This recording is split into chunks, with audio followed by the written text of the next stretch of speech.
কায়নাত সাল্লাল্লাহু আলাইহি ওয়াসাল্লামের কাছে আসার পরে বসলেন। কেমন ভাবে বসলেন?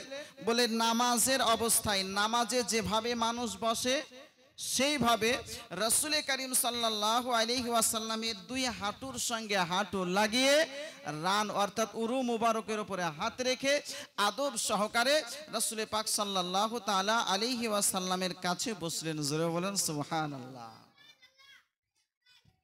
আল্লাহ নবী, বিশ্ব নবী, মহানবী সাল্লাল্লাহু আলাইহি ওয়াসাল্লামের সাহাবায়ে কেরাম তিনারা আপনার বলতেছেন, ওই ব্যক্তির বসা দেখে আমরা আশ্চর্য হলাম। এই মানুষটাকে আমরা চিনতে পারি নাই। এই মানুষটার বাড়ি কোথায়? আমাদের পার্শ্ববর্তী কোনো এলাকার মানুষ যদি হতো আমরা চিনতে পারতাম।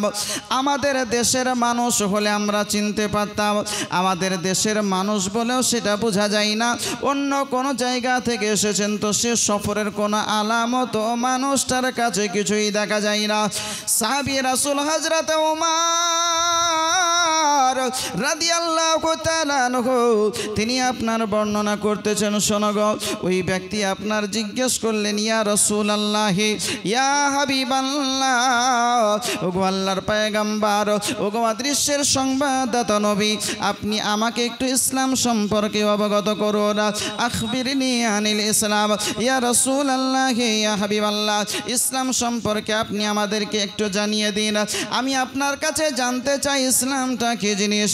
আমি শুনেছি ইসলাম, কিন্তু ইসলাম সম্পর্কে আপনার কাছে জানতে চাই। আল্লাহ নবী সাল্লাল্লাহু আলাইহি ওয়াসাল্লাম তিনি আপনার বলতেছেন, ওগো আজকে তুমি আমাকে ইসলাম সম্পর্কে জিজ্ঞাসা করেছো, একটু শোনো, অবশ্যই তোমাকে ইসলাম সম্পর্কে একটু বলে দেব। আল্লাহ রাসূল সাল্লাল্লাহু আলাইহি ওয়াসাল্লাম তিনি বলেন, আল ইসলামু আন তাশহাদা লা ইলাহা ইল্লাল্লাহু ওয়া আন্না মুহাম্মাদার রাসূলুল্লাহ সাল্লাল্লাহু আলাইহি ওয়াসাল্লাম। আল্লাহ নবী সাল্লাল্লাহু আলাইহি ওয়াসাল্লাম তিনি বলতেছেন, শোনো ইসলাম কাকে বলে। যদি তুমি ইসলামকে জানতে চাও তাহলে সাক্ষী দিতে হবে এক আল্লাহ ছাড়া কোনো উপাস্য নেই, আরো সাক্ষী দিতে হবে আমি মুহাম্মদ সাল্লাল্লাহু আলাইহি ওয়াসাল্লাম আল্লাহর রাসূল। জোরে বলেন সুবহানাল্লাহ। আল্লাহ নবী, বিশ্ব নবী আমার বলতেছেন, শোনো শোনো, এখনো শেষ হয় নাই। ইসলাম কি জিনিস?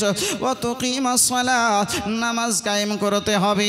ওয়া তাসুমা রমাদান, আর পবিত্র মাহে রমজানের রোজাকে রাখতে হবে। আর যদি আল্লাহ পাক রব্বুল আলামিন তোমাকে অর্থ দিয়ে থাকেন যাকাত আদায় করতে হবে। যদি তোমার সম্ভব হয়, আল্লাহ পাক রব্বুল আলামিন যদি তোমাকে সেইভাবে অর্থ দিয়ে থাকে, তাহলে আল্লাহ পাক রব্বুল আলামিন সুবহানাহু ওয়া তাআলার প্রথম ঘর, ওই পবিত্র ঘর খানায়ে কাবা তওয়াফ করতে হবে, অর্থাৎ হজ করতে হবে। এটারই নাম হলো ইসলাম। জোরে বলেন সুবহানাল্লাহ। আল্লাহ নবী, বিশ্ব নবী সাল্লাল্লাহু আলাইহি ওয়াসাল্লাম তিনি আপনারা যেমনই বলেছেন, সঙ্গে সঙ্গে সেই ব্যক্তি, সে অচেনা ব্যক্তি, আপনার সেই ব্যক্তি আপনার বলতেছে, সাদাকতা ইয়া রাসূলুল্লাহ, ওগো নবীজি আপনি সত্য বলেছেন গো নবী, সত্য বলেছেন। সাহাবায়ে কেরাম বলতেছেন, ফাজিবনা লাহু, আমরা সকলেই আশ্চর্য হয়ে গেলাম। ওই মানুষটার দিকে লক্ষ্য করেছি, ওই মানুষটা আজকে রাসূল করিম সাল্লাল্লাহু আলাইহি ওয়াসাল্লামকে জিজ্ঞেস করেছে, আবার রাসূল করিম সাল্লাল্লাহু আলাইহি ওয়াসাল্লামের কথাটাকে স্বীকারও করেছে, আপনি সত্য বলেছেন। যদি মানুষ অজানা হতো, মানুষ যদি সেই বিষয়ে যদি অবগত না হতো, না জানতো যদি সেই ব্যক্তি, তাহলে কেমন আজকে শুধুমাত্র জেনেই থেকে যেত। কিন্তু এই মানুষটা আবার বলছে আপনি সত্য বলেছেন, তার মানে মানুষটা জানার পর রাসূল পাককে জিজ্ঞেস করেছেন। বলেন সুবহানাল্লাহ। আল্লাহ নবী সাল্লাল্লাহু আলাইহি ওয়াসাল্লাম ইসলাম সম্পর্কে ওই অচেনা ব্যক্তিকে আপনার বলতেছেন সাক্ষী দিতে হবে, অর্থাৎ মেনে নিতে হবে। 100 পুরোপুরি ভাবে আল্লাহকে মানতে হবে। 100% নবী মুস্তাফা সাল্লাল্লাহু আলাইহি ওয়াসাল্লামকে আংশিক ভাবে আল্লাহকে বিশ্বাস করবে, তুমি মুসলমান হবে না। আংশিক ভাবে তুমি আজকে কি করবে? নবী মুস্তাফাকে মানবে, কখনোই তুমি মুসলমান হতে পারবে না। ইসলামটা আপনার কি জিনিস? ইসলামটাকে নবী আমার শিক্ষা দিয়েছেন। 100% আল্লাহ আল্লাহর রাসূলকে মানার নাম হলো মুসলমান। জোরে বলেন সুবহানাল্লাহ। আল্লাহ নবী, বিশ্ব নবী সাল্লাল্লাহু আলাইহি ওয়াসাল্লাম তিনি আপনার বলেছেন, শোনো গো ওয়া তুকিমাস সালাত, নামাজটাকে কায়েম করতে হবে, নামাজটাকে প্রতিষ্ঠিত করতে হবে। তুমি এক ওয়াক্ত পড়বে আবার ছেড়ে দিবে, আবার যখন মন যাবে পড়বে আবার ছেড়ে দিবে, যখন ইচ্ছা নামাজ আদায় করলে নামাজটাকে কায়েম করা হয় না, নামাজটাকে প্রতিষ্ঠিত করতে হবে। আর যদি তুমি সঠিকভাবে নামাজটা আদায় করতে না পারো, জেনে নিতে হবে তুমি সঠিকভাবে ইসলামে দাখিল হতে পারো না। জোরে বলেন ঠিক কিনা? আল্লাহ নবী বিশ্ব নবী আমার বলেছেন, মান তারাকা সালাতা ফাকাদ হাদামাদ দ্বীন, যেই ব্যক্তি নামাজটাকে ছেড়ে দিল সে যেন দিনটাকে অর্থাৎ দ্বীনে ইসলামকে ধ্বংস করে দিল।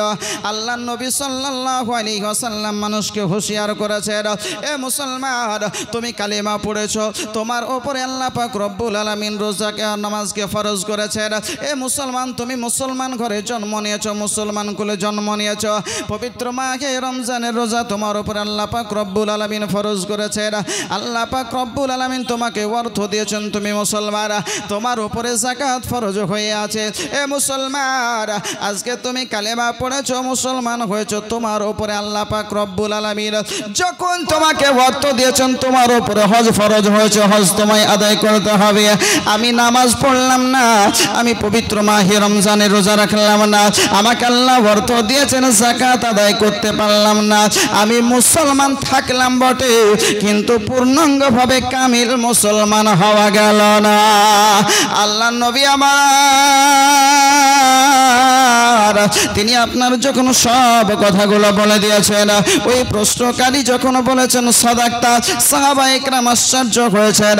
ওই ব্যক্তি প্রশ্নকারী দ্বিতীয়বার প্রশ্ন করেছেন, আখবিরনি আনিল ঈমান, ইয়া রাসূলুল্লাহ, ওগো নবীজি,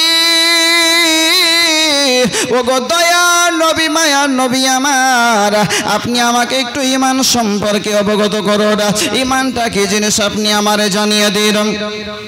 আল্লাহ নবী সাল্লাল্লাহু আলাইহি ওয়াসাল্লাম তিনি আপনার বলতেছেন, শোনো, ঈমান সম্পর্কে তুমি জানতে চাও, শোনো, ঈমান আনতে হবে এক আল্লাহর উপরে, ঈমান আনতে হবে সমস্ত রাসূলদের উপরে, ঈমান আনতে হবে ফেরেশতাদের উপরে, ঈমান আনতে হবে আসমানি কিতাবের উপরে, ঈমান আনতে হবে কিয়ামতের দিবসের উপরে, ঈমান আনতে হবে এই তাকদীরের ভালো মন্দ সব আল্লাহর তরফ থেকে, ঈমান আনতে হবে তোমাকে মৃত্যুর পরে জীবিত হতে হবে।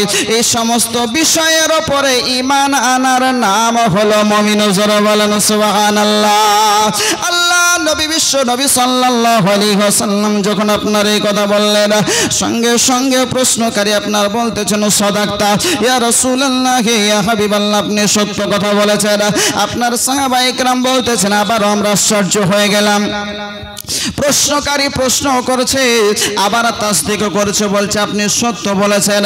তার মানে রাসূল কারীম সাল্লাল্লাহু আলাইহি ওয়াসাল্লামকে জিজ্ঞেস করেছে, এটা জানার পরে আবার রাসূল পাককে আপনার যাচাই করার জন্য হয়তো জিজ্ঞাসা করতেছে।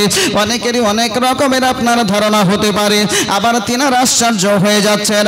আল্লাহ নবী সাল্লাল্লাহু আলাইহি ওয়াসাল্লাম আপনার বলে দিলেন, এই রকম ভাবে আল্লাহ রাসূলদের প্রতি কিয়ামতের দিবসের উপরে সমস্ত বিষয়গুলির উপরে 100% ঈমান না থাকলে কখনোই ওই ব্যক্তি মুমিন হতে পারবে না। জোরে বলেন সুবহানাল্লাহ। পূর্ণাঙ্গ মুমিন হওয়ার জন্য, সম্পূর্ণ মুমিন হওয়ার জন্য আল্লাহর নবী সাল্লাল্লাহু আলাইহি ওয়াসাল্লামের ভালোবাসার দরকার।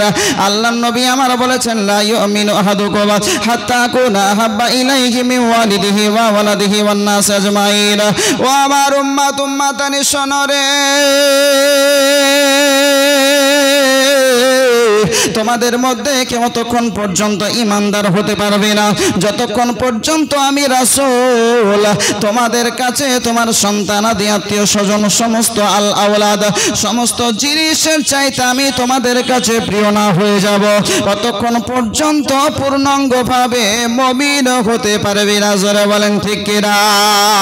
আল্লাহর নবী সাল্লাল্লাহু আলাইহি ওয়াসাল্লাম আজকে জানিয়ে দিয়েছেন, আল্লাহ পাক রব্বুল আলামিন সুবহানাহু ওয়া তাআলা তিনি আপনার বলেছেন, আজকে তুমি যদি মুমিন হতে চাও তুমি যদি আল্লাহ রাসূলকে ভালোবাসতে চাও, আজকে তুমি যদি আমাকে পেতে চাও, আমার রাসূল সাল্লাল্লাহু আলাইহি ওয়াসাল্লামকে আগে ভালোবাসো। আমার নবীকে যদি ভালোবাসো, আমারে ভালোবাসা হবে। আমার নবীকে যদি তুমি আপন করে নাও, আমাকে আপন করা হবে। আল্লাহ পাক রব্বুল আলামিন বলেন, মাইয়ুতির রাসূল ফাকাদ আতা আল্লাহ। যেই ব্যক্তি আমার রাসূলের আনুগত্য করলো, যেই ব্যক্তি আমার রাসূলকে আপন করে নিল, যেই ব্যক্তি আমার রাসূলের সঙ্গে প্রেম ভালোবাসা রাখলো, অবশ্যই সে আমারই ইতাআত করলো। জোরে বলেন সুবহানাল্লাহ। আগে যাও ওই নবীর দারে, আর গোলাম হও রে নত শিরে। আগে যাও ওই নবীর দারে, আর গোলাম হও রে নত শিরে। নবী দিবে না আল্লাহর ঠিকানা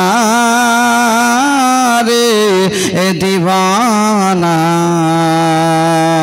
নবী ছাড়া আল্লাহ পাবে না, নবী ছাড়া আল্লাহ পাবে না রে এ দিবানা। নবী ছাড়া আল্লাহ পাবে না। আল্লাহ বলেন কোরআন পাকে, যে জন পেতে চাও আমাকে। আল্লাহ বলেন ওই কোরআন পাকে, যে জন পেতে চাও আমাকে। আগে ধরো নবীর দামান খানা রে এ দিওয়ানা। নবী ছাড়া আল্লাহ পাবে না।